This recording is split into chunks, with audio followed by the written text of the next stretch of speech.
Hey Cinemark, I'm Dave Rispoli here with the star of the upcoming thriller The Night House, Rebecca Hall. Rebecca, your performance in this it's incredible.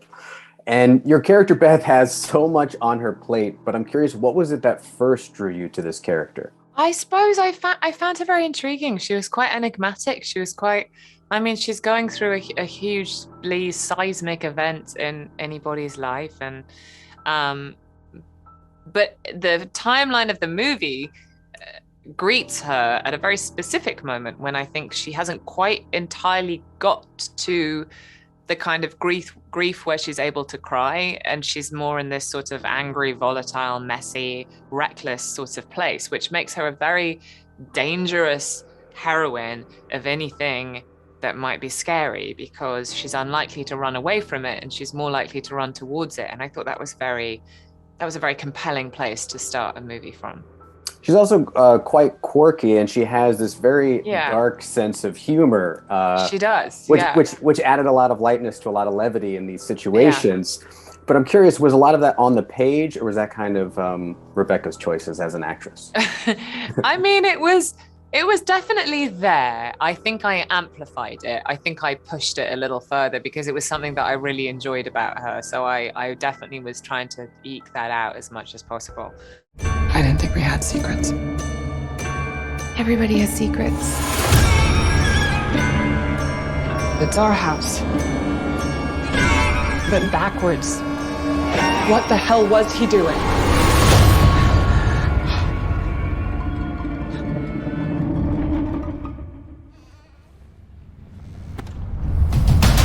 David, the director, is no stranger to the horror genre, but what was it like working with him? And I also want to know, was it kind of fun to dip into this genre for you? It was fascinating working with him for a start, because he is sort of unique, as in there aren't many directors out there who only want to make horror films. I mean, he has zero interest in making any other kind of film. So sort of watching that mind work and his understanding of where an audience would be at every point in the movie, and knowing when they would be most susceptible to a jump scare, for example, or need a quiet moment to take something in. I mean, he really had such an intuition for that sort of stuff, and he was really pacing the movie, so I felt very much in safe hands.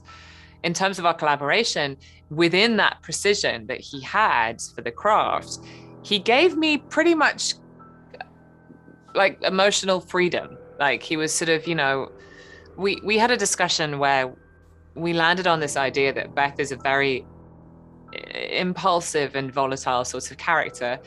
And it would sort of make the most sense if neither of us had any idea what I was going to do.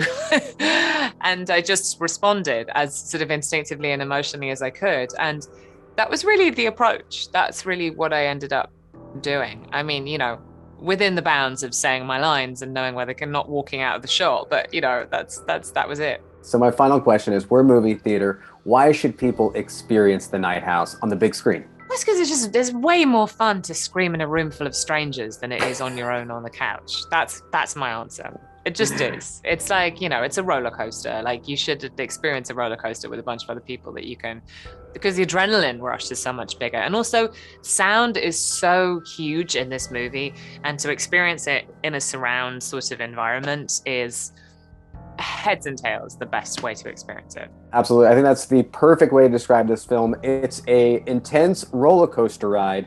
And folks, you're going to want to experience this with a bunch of friends and family. So make sure to get your tickets for The Night House at Cinemark.com.